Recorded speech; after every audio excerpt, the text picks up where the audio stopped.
The courtroom was silent. Not the peaceful kind of silence. The dangerous kind.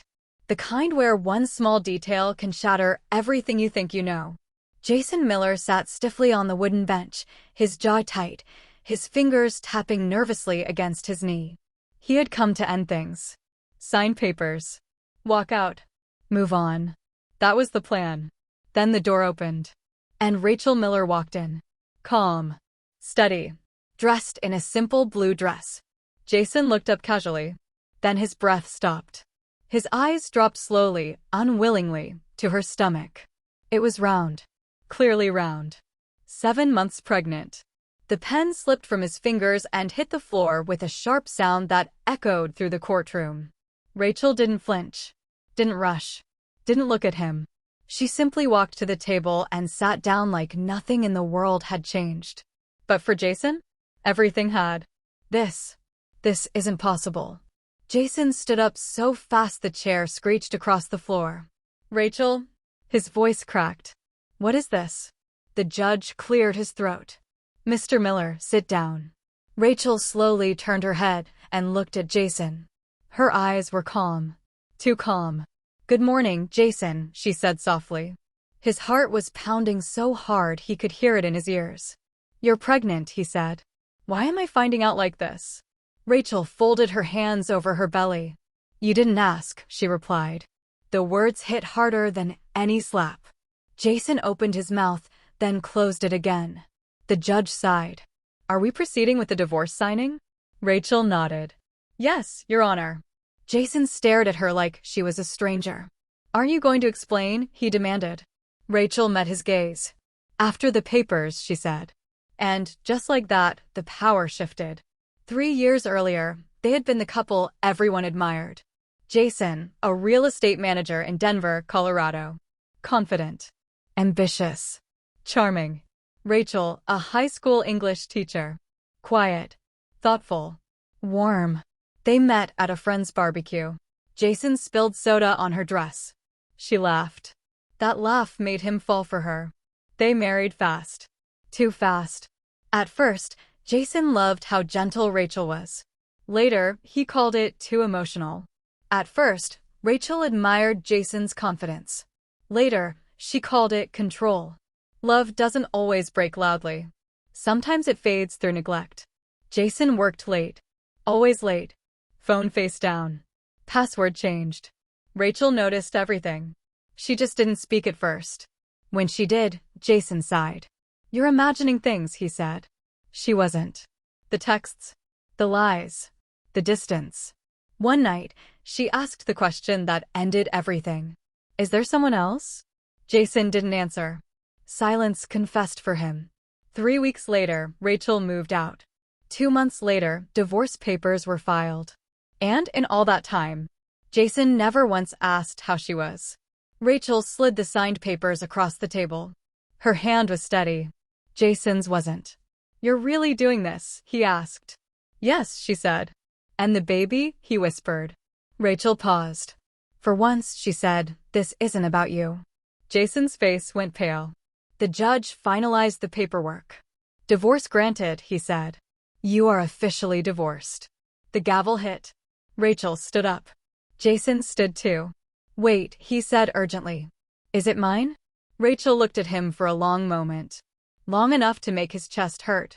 Then she said, You'll find out soon enough. And she walked away, leaving Jason frozen in place, with one question burning in his mind. If the baby is his, why didn't she tell him? Jason didn't remember how he left the courthouse. He only remembered sitting in his car afterward, hands gripping the steering wheel, staring at nothing. 7 months pregnant. The image replayed in his mind again and again, Rachel's calm face, her hand resting protectively on her stomach, the way she didn't look surprised at his shock. She had known this moment would come. And she had prepared for it. Jason slammed his palm against the steering wheel. How could you not tell me? He muttered. Then another thought hit him, colder and sharper. What if she didn't tell me because the baby isn't mine? His stomach twisted. That night, Jason sat alone in his apartment, lights off, phone in his hand. He scrolled through old photos. Rachel smiling on their honeymoon in Oregon. Rachel curled up on the couch reading a book. Rachel laughing in the kitchen while flour covered her nose. When had that woman become someone who could hide a pregnancy from him? Or had she always been capable of silence, and he had just never listened? He typed a message. Rachel, we need to talk. 3 dots appeared. Then disappeared. No reply. Jason remembered the last month before Rachel moved out. She had been tired. Nauseous. Quiet. He had blamed stress. One night, she barely touched her dinner. You okay? He asked casually, eyes still on his phone. I don't feel well, she said. Probably anxiety, he replied. You worry too much. She didn't argue. She rarely did near the end. That memory now felt like a punch to the chest. While Jason spiraled, Rachel sat in her car across town, one hand on her belly, the other resting on the steering wheel. Her heart was calm but heavy. She hadn't planned to reveal the pregnancy like that. But she also hadn't planned to hide anymore. 7 months earlier, she had sat alone in a bathroom, staring at 2 pink lines. Pregnant. Married. Lonely. When she told Jason that night, he wasn't home. When he came in late, smelling like unfamiliar perfume, she looked at him and swallowed the words. Some truths don't survive the wrong timing. She told herself she would wait. Then everything collapsed. Jason didn't sleep. By morning, his shock had turned into obsession. He needed answers. He drove past Rachel's old school, past the coffee shop she loved. Finally, he parked outside the small apartment complex he knew she had moved into. He didn't go in. He just sat there, watching, feeling like a stranger to a life he once controlled. His phone buzzed. A message. From Rachel. I'll talk. Tomorrow. 10 a.m. The cafe on Lincoln Street. His chest tightened. Tomorrow felt too far away. That night, Jason replayed every argument they ever had. Every time she tried to speak and he dismissed it. Every time she asked for time and he chose work. Or someone else. Guilt crept in, not loudly, but steadily. What if the pregnancy wasn't a secret meant to hurt him? What if it was protection? The cafe was quiet. Rachel was already there, sitting by the window. Jason almost didn't recognize her. She looked stronger, calmer, not broken like he expected. Hi, he said awkwardly. Hi, she replied. He sat down, eyes immediately dropping to her belly. She noticed. Didn't comment. How far along, he asked. 7 months, she said. Rachel, he leaned forward, voice low, I need to know. Is the baby mine? She didn't answer right away. Instead, she asked something else. Do you remember the night you didn't come home? She asked. Jason froze. Which one? He asked without thinking. Her lips pressed together. That answers a lot, she said. It was March, Rachel continued. I waited up all night. Jason remembered. He had said he was on a business trip. He wasn't. I was sick that night, Rachel said quietly. I thought it was stress. She looked at him now. I was pregnant. Jason's throat tightened. I found out a week later, she continued. I wanted to tell you. Why didn't you? He asked. Because when you finally came home, she said, you told me you wanted space. Her eyes didn't accuse. They simply stated facts. So yes, she said calmly. The baby is yours. Jason's breath caught. Relief and shame crashed into each other. Why didn't you ever say anything? He whispered. Rachel leaned back. Because I realized something, she said. You only listen when something affects you. Those words hurt more than anger would have. I didn't want a child growing inside me while I begged their father to care, Rachel continued. I didn't want to be chosen out of obligation. Jason looked down. I wanted to see you when I stopped explaining, she said. And what did you see? He asked quietly. A man who let me walk away, she replied. Silence filled the space between them. Jason finally looked up. What do you want now? He asked. Rachel rested her hand on her belly. Peace, she said. Stability. And respect. And me? He asked. That depends on your actions, she replied. Not your words. Jason nodded slowly. For the first time, he realized this wasn't about saving a marriage. It was about becoming worthy of being a father. Jason didn't leave the cafe right away. Neither did Rachel. They sat in silence, the kind that feels heavier than words. Outside, people walked past the window laughing, talking, living normal lives, while inside, two people faced the consequences of years of quiet damage. "I didn't know," Jason finally said. Rachel looked at him. "That's the problem," she replied. "You never wanted to know." He flinched. "I'm trying now," he said. She nodded slowly. "Trying now matters. But it doesn't erase before." Jason took a deep breath. "I want to be there for the baby," he said.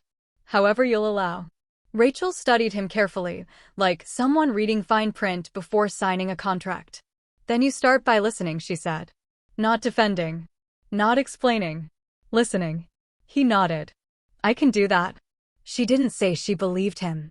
Jason drove home in silence, but his mind was loud. Every memory now had a new meaning. Rachel being tired. Rachel being quiet. Rachel pulling away. It wasn't coldness. It was exhaustion. And guilt crept in not just for the affair, but for the countless small dismissals that had taught her it was safer to stay silent. That night, he opened an old box in his closet. Inside were wedding cards, photos, notes Rachel had written him in the early days. One note caught his eye. "Please don't stop talking to me when things get hard." His chest tightened. He had stopped. Again and again.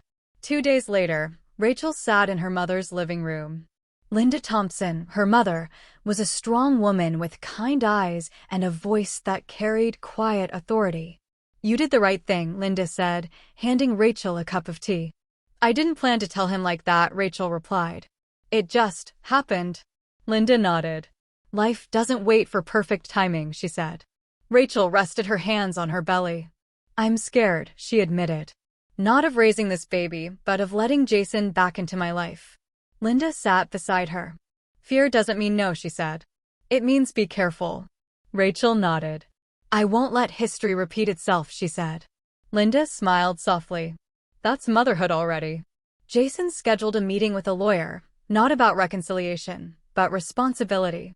"I want to do this right," he told him. "Financially. Legally." The lawyer raised an eyebrow. "That's a first," he said. Jason didn't smile. "I failed as a husband," he said. "I don't want to fail as a father." For the first time, his intentions felt real. Meanwhile, Rachel faced something Jason didn't yet know.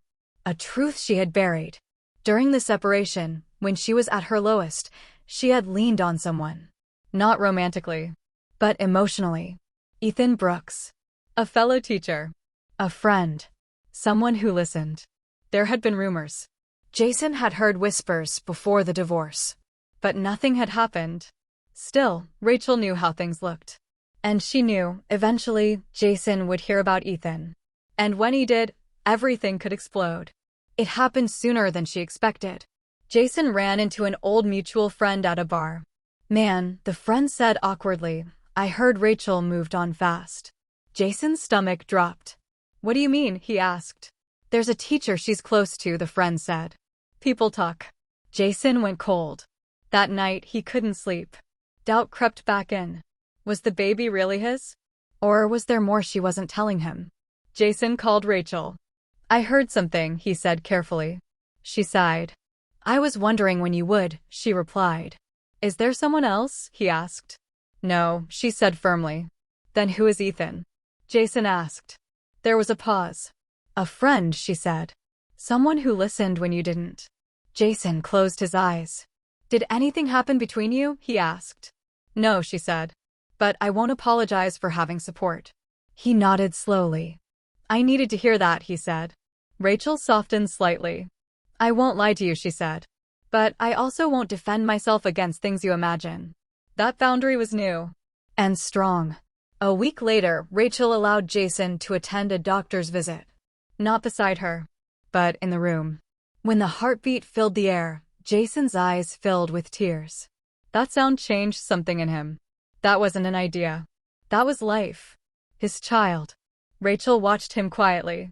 This was the first test. And he was passing it silently, respectfully. Jason started showing up. Not loudly. Not dramatically. But consistently.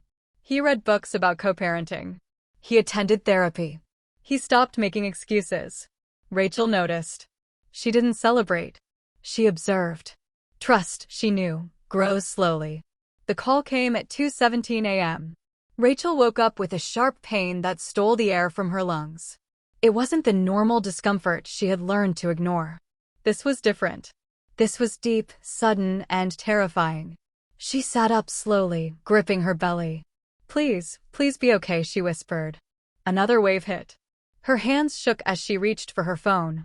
She stared at the screen for a long second. Then she pressed Jason's name. Jason answered on the second ring. Rachel?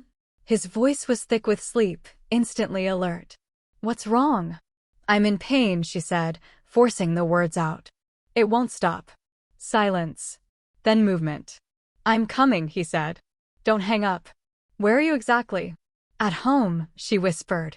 Bedroom. I'm 10 minutes away, he said. Unlock the door if you can. She hung up and leaned back against the pillows, breathing shallowly.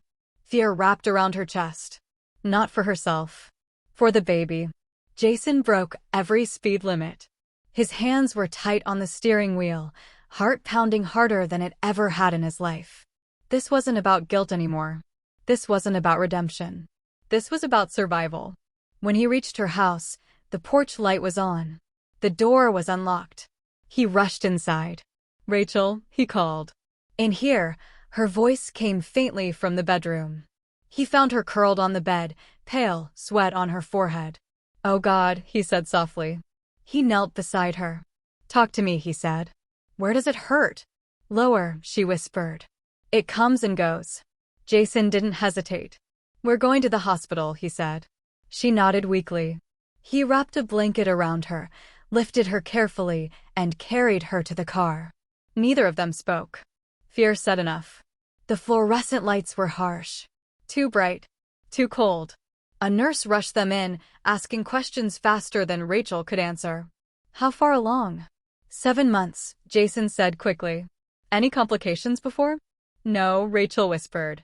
Jason stayed close, but not touching, respecting the invisible line she had drawn. Hours passed. Tests were done. Monitors beeped. Finally, a doctor entered the room. The baby is stable, she said.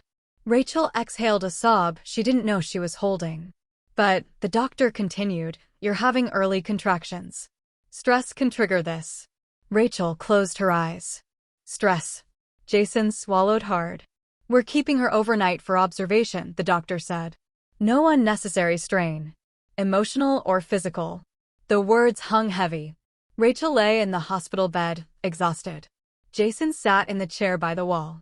Not close enough to intrude. Not far enough to leave. At some point, she opened her eyes. You don't have to stay, she said quietly. I want to, he replied. She studied him. He looked different. Not desperate. Not defensive. Just present. I was scared, she admitted. So was I, he said. She nodded. That's the first time you've said that. Jason met her gaze. I've been scared for a long time, he said. I just didn't know how to admit it. Rachel turned her head toward the window. I needed you, she said softly. Back then. When everything was falling apart. I know, he said. And I wasn't there. Silence. Then she said something that surprised them both.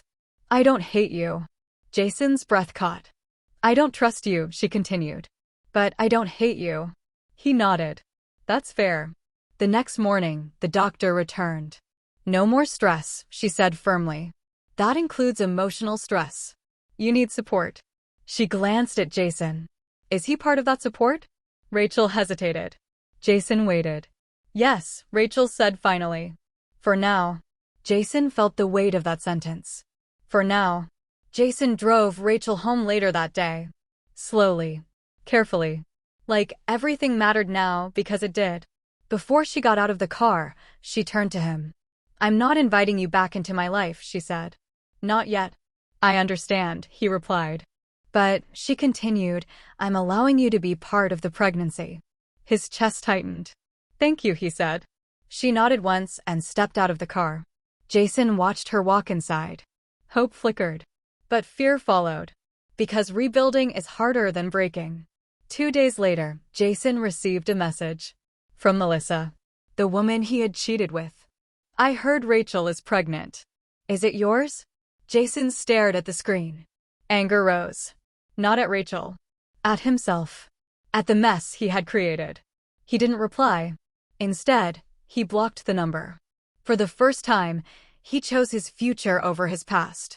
That same night, Rachel sat alone in her living room, hands on her belly, thinking.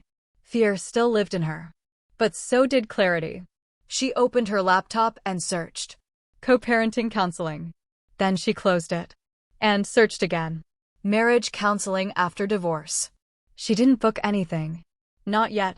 But the door, once sealed shut, was now cracked open. Trust doesn't break loudly.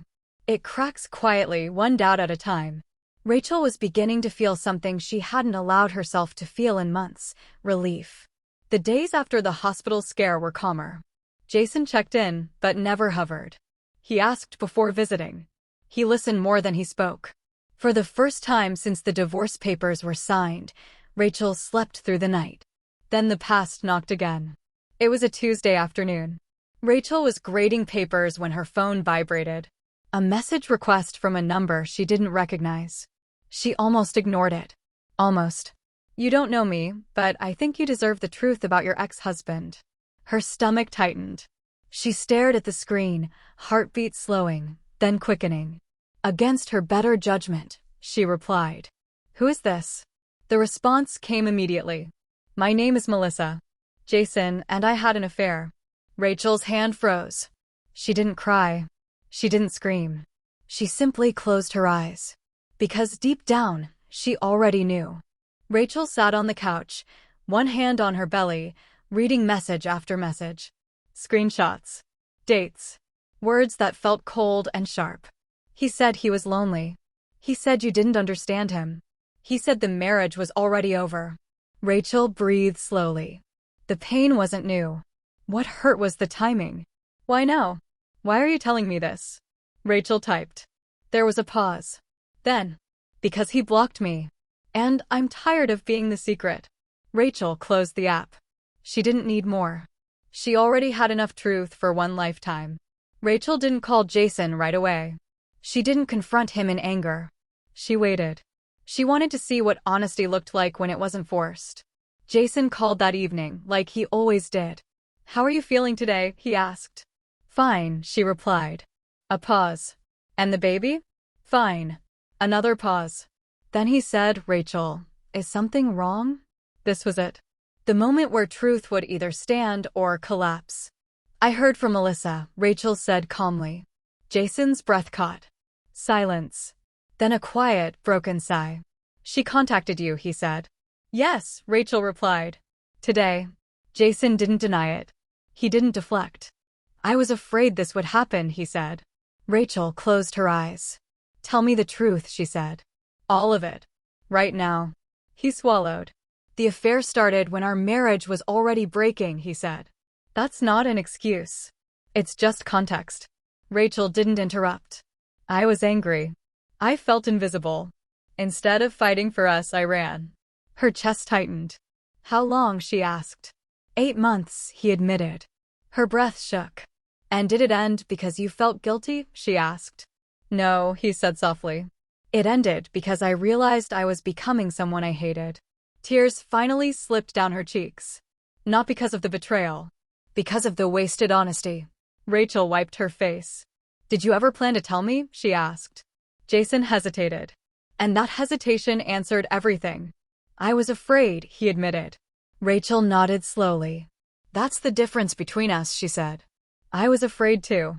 But I didn't betray you. He had no defense. I know, he whispered. Rachel took a deep breath. This doesn't change the pregnancy, she said. You will be part of the baby's life. Jason nodded. But it changes us, she continued. I won't rebuild something on half-truths. I understand, he said. No, she replied. I don't think you do. Not yet. Silence stretched. I need space, she said. Not punishment. Protection. Jason's voice broke. I'll respect that. She ended the call.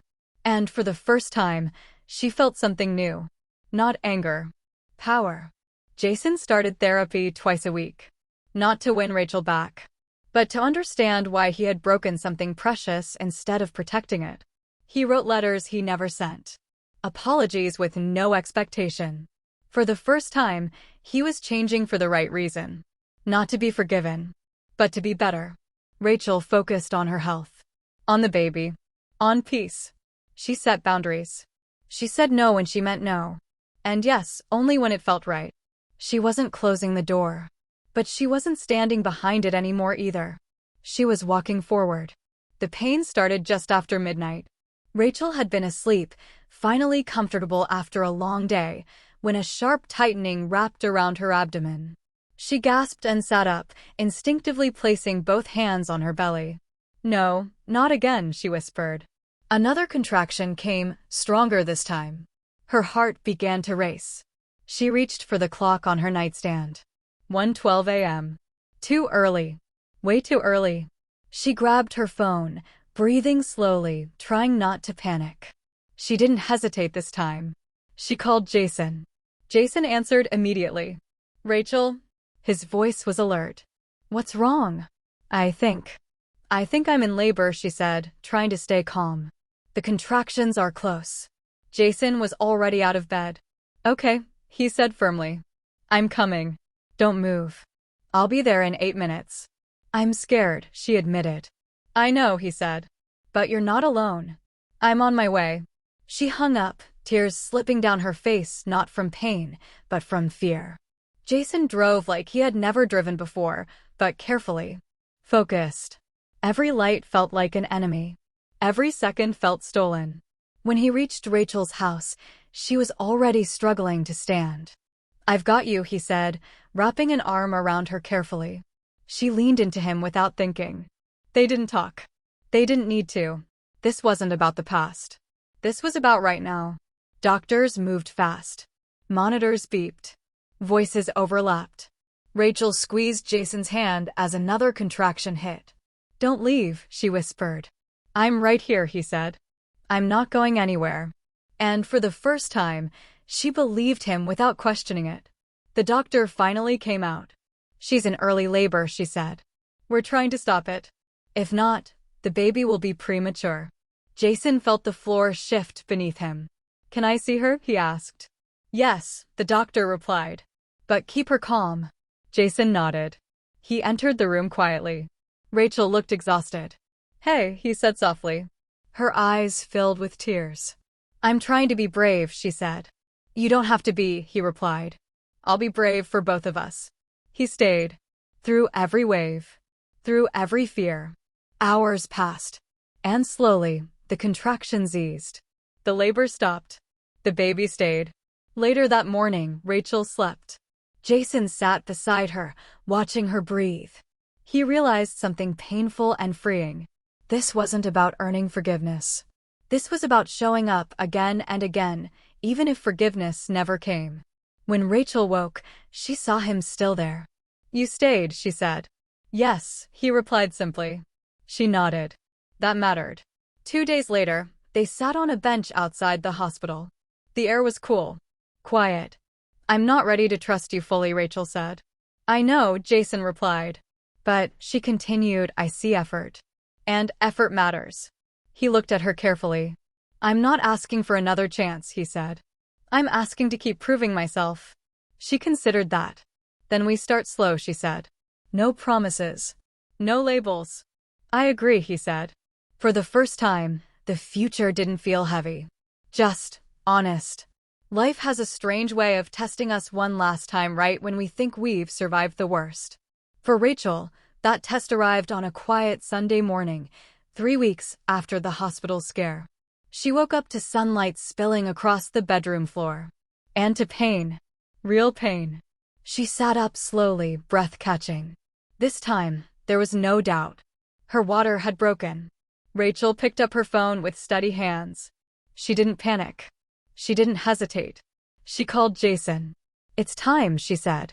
Jason didn't ask questions. "I'm coming," he replied. "I'll be there in 5." And he was. The hospital room was filled with controlled chaos. Doctors moved with purpose. Nurses spoke calmly. Rachel focused on breathing. Jason stayed by her side, but only where she allowed him. "Look at me," he said gently when the pain peaked. You're doing this. You're strong. She squeezed his hand. Hours passed. Pain blurred into exhaustion. Then, a cry. Small, strong, alive. Rachel broke into tears. The nurse smiled. It's a girl. Jason covered his mouth, tears streaming freely. When the nurse placed the baby in Rachel's arms, the world shifted. Nothing else mattered. Rachel looked down at her daughter's tiny face. You're here, she whispered. You're really here. Jason stood quietly. Then Rachel looked up. Do you want to hold her? She asked. Jason froze. Are you sure? He asked softly. She nodded. Yes. He held his daughter with trembling arms. I won't fail you, he whispered. I promise. Rachel watched him. Not with hope. Not with fear. But with clarity. Later that night, when the room was quiet, Rachel spoke.